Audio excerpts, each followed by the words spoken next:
हम सभी लोगों ने देखा है कि जब भी हमारे घर में कोई अच्छा कार्य होता है, कोई शुभ कार्य किया जाता है तो सबसे पहले गणेश भगवान की पूजा की जाती है और साथ ही साथ स्वास्तिक का निशान भी बनाया जाता है। स्वास्तिक को स्वस्तिक कहा जाता है और इस निशान को किस तरह से बनाना चाहिए और क्या हम लोग जो बनाते हैं क्या वो सही तरीका है बनाने का स्वास्तिक के निशान का। साथ ही साथ गणपति भगवान के पूरे परिवार यानी उनकी दोनों पत्नियां रिद्धि सिद्धि और उनके दोनों बेटे शुभ और लाभ, इन सभी लोगों को एक साथ स्वस्तिक के निशान में किस तरह से बनाया जाता है, इन सारी चीज़ों की जानकारी आज मैं आपको इस वीडियो में दूंगी। और सही तरीका क्या होता है स्वस्तिक के निशान का बनाने का, आइए देखते हैं। जब भी हमारे यहाँ कोई शुभ कार्य होता है, धार्मिक कार्य का आयोजन किया जाता है तो स्वस्तिक का निशान बनाया जाता है। तो इसके लिए मैंने यहाँ पर एक पूजा की थाली ली है। आपके पास पूजा की थाली ना हो तो कोई भी प्लेन थाली ले लीजिए। एक कटोरी में रोली यानी कुमकुम ले लेंगे और उसमें थोड़ा सा पानी डाल के इसका एक गाढ़ा पेस्ट तैयार कर लेंगे। हम में से ज़्यादातर लोग स्वस्तिक के निशान को देखिए इस तरह से बनाते हैं। पहले क्या करेंगे कि इस तरह से कुमकुम को थाली में इस तरह से एक सीधी लाइन खींचेंगे और बीच से ही दूसरी क्रॉस करते हुए लाइन खींच देते हैं। स्वस्तिक के निशान में क्रॉस करना ही नहीं चाहिए कहीं से कोई लाइन, तभी वो सही तरीका होता है और सही और शुभ फल देता है। इस तरह से देखिए कहीं से भी कोई भी लाइन खींच देते हैं लोग, ये बहुत गलत तरीका होता है।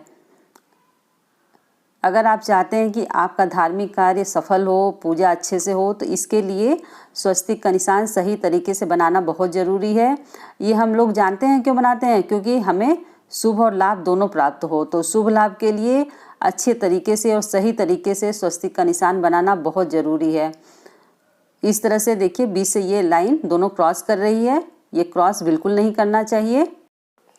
अब आइए आपको दूसरा तरीका बताते हैं। देखिए इस तरह से भी बहुत सारे लोग स्वस्तिक का निशान बनाते हैं।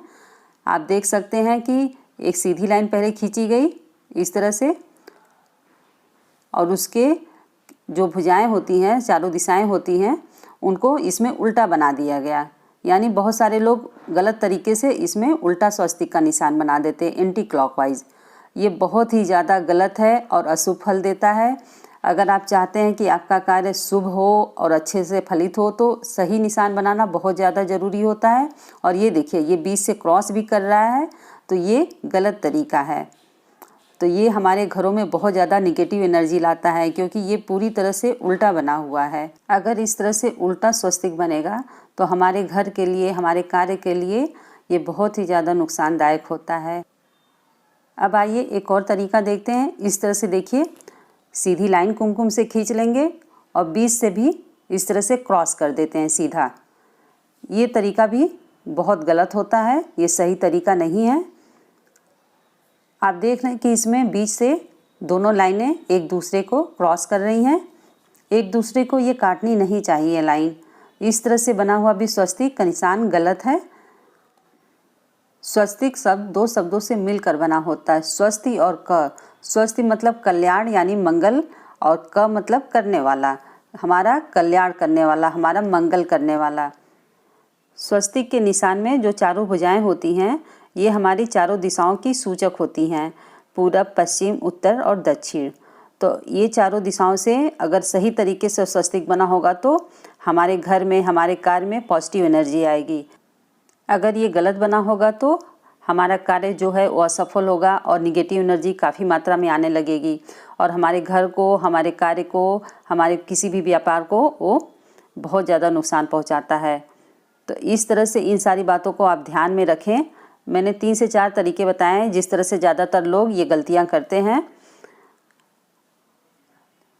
हम लोग अक्सर स्वस्तिक में जो बीच में चारों भुजाओं के जो सेंटर में होता है जगह, वहाँ पर जो बिंदी लगी होती है, जो पॉइंट बनाते हैं, इस तरह से देखिए ये भी गलत तरीका है कि कहीं से भी किसी भी खाने में बना दिया। इसे भी लगाने का सही तरीका होता है। तो अब आइए देखते हैं कि सही तरीके से कैसे स्वस्तिक का निशान बनता है, जिसमें कोई भी लाइन एक दूसरे को क्रॉस नहीं करेगी और गणपति भगवान के साथ उनकी दोनों पत्नियां रिद्धि सिद्धि और उनके दोनों बेटे शुभ लाभ भी विराजमान होंगे। तो इसके लिए मैंने सबसे पहले पूजा की एक थाली ली है और अब कुमकुम लगा लेंगे उंगली में। ये दाहिना हाथ है मेरा, दाहिने हाथ से बनाना चाहिए स्वस्तिक का निशान। आप वीडियो में देखिए, इसी तरह से आप बनाइएगा। इस तरह से एक लाइन सीधी खींचेंगे और इस तरह से खींचते हुए नीचे की तरफ आएंगे। आप देखिए मैंने वीडियो में जैसे बनाया इसी तरह से बनाइएगा। एक बार में बनाने में दिक्कत आएगी, 3 से 4 बार आप प्रैक्टिस करेंगे तो ये आसानी से बन जाएगा। अब इस तरह से दूसरी लाइन देखिए, इस तरह से मैंने खींचा है। आप देखिए यहाँ से घुमा दिया मैंने। आप देख सकते हैं कि ये लाइन कहीं से भी एक दूसरे को क्रॉस नहीं कर रही हैं और हमारा शुभ लाभ भी बन गया, स्वस्तिक का निशान भी बन गया। ये देखिए, ये बिल्कुल सही तरीका होता है स्वस्तिक के निशान बनाने का। आप सभी लोग इस वीडियो को ध्यान से देखिएगा कि मैं किस तरह से स्वस्तिक का निशान बना रही हूँ।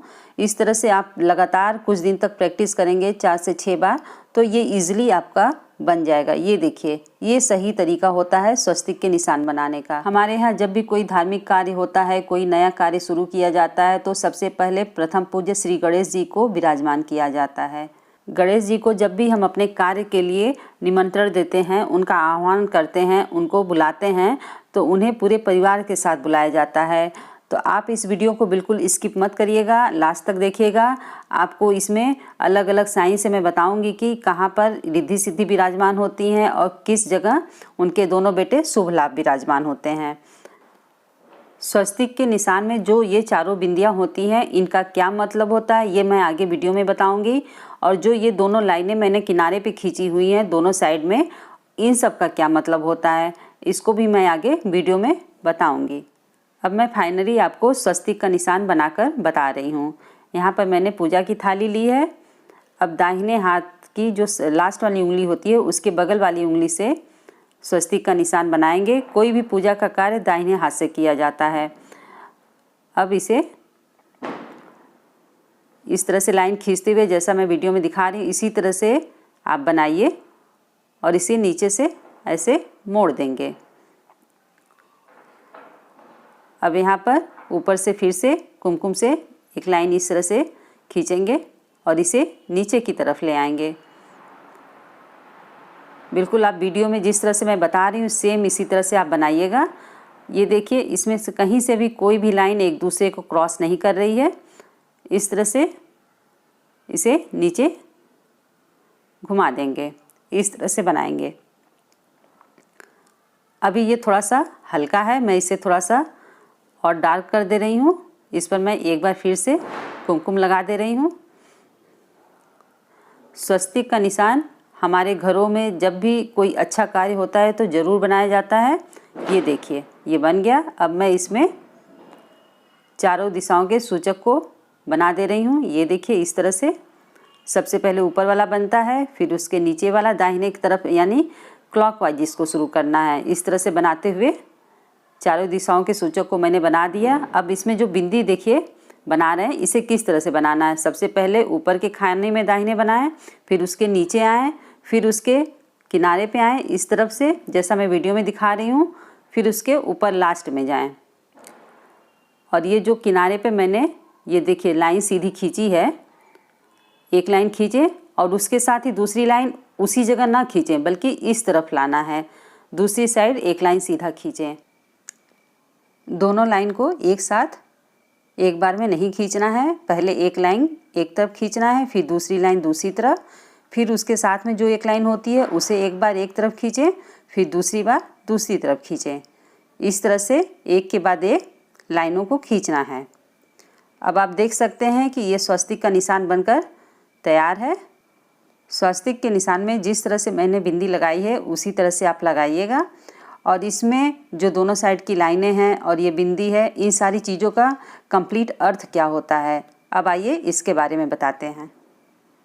बिंदियों को कभी भी उल्टे तरीके से नहीं डालना है। जिस तरह से मैंने क्लॉकवाइज बताया है इसी तरह से आप डालें।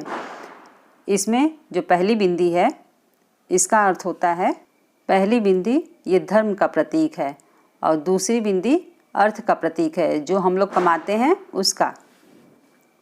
तीसरी बिंदी है काम का प्रतीक, जो हमारी कामनाएं होती हैं उसका प्रतीक है। चौथी बिंदी है मोक्ष का प्रतीक। पहली बिंदी हमें बताती है कि हमें अपने जीवन में धर्म का पालन करते हुए धन कमाना चाहिए। दूसरी बिंदी हमें बताती है कि हमें सही तरीके से अपने जीवन में धन को अर्जित करना है, कमाना है। तीसरी बिंदी हमें बताती है कि हमें गृहस्थ जीवन की सभी कामनाओं को पूर्ण करते हुए आगे बढ़ना है। और चौथी बिंदी बताती है कि हमें मोक्ष प्राप्त हो। और ये जो पहली खड़ी लाइन है ये भगवान गणेश की पत्नी सिद्धि हैं, और ये दूसरी जो खड़ी लाइन है ये भगवान गणेश की दूसरी पत्नी रिद्धि हैं। सिद्धि और रिद्धि, और ये जो दोनों लाइनें हैं ये उनके पुत्र शुभ और लाभ हैं। तो ये दोनों पत्नियां हो गई, रिद्धि और सिद्धि, ये उनके दोनों बेटे हो गए, शुभ और लाभ। और ये जो बीच में स्वस्तिक का स्वरूप है ये भगवान गणेश का पूरा स्वरूप है। इस तरह से ये स्वस्तिक के निशान का पूरा अर्थ हुआ। तो दोस्तों आज मैंने आपको बताया कि स्वस्तिक सही तरीके से कैसे बनाया जाता है और इसका पूरा अर्थ क्या होता है। तो दोस्तों अगर आपको मेरा वीडियो पसंद आया है तो प्लीज़ आप हमारे चैनल को लाइक और सब्सक्राइब ज़रूर कर दीजिएगा। फिर मिलते हैं एक नए वीडियो के साथ। जय गणेश।